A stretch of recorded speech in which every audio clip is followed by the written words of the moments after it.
Séverin, Tanguy, Stéphane, David, ces ingénieurs spécialisés en microélectronique forment le noyau dur de l'équipe de recherche et développement de la station de radioastronomie.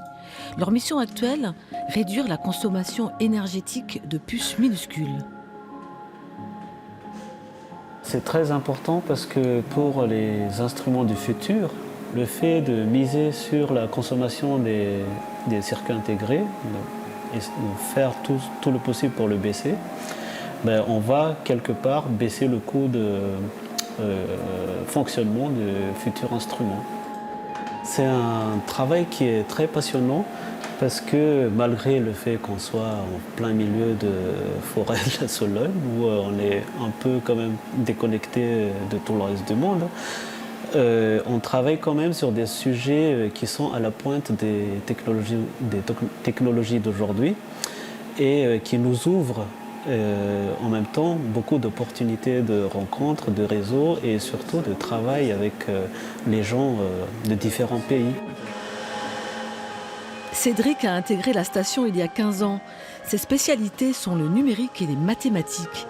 Il travaille sur le projet Nénuphar, un programme de recherche qui va permettre des observations plus fines de l'univers.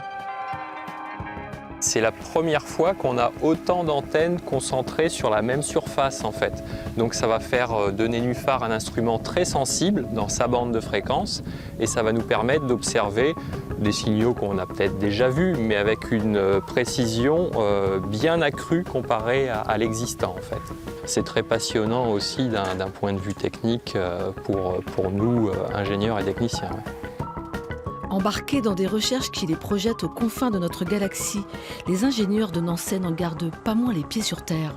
On se rend compte à observer si loin dans l'espace qu'on a vraiment de la chance d'être sur ce petit bout de roche protégé par pas grand-chose finalement, hein, quelques kilomètres d'atmosphère et un fin champ magnétique.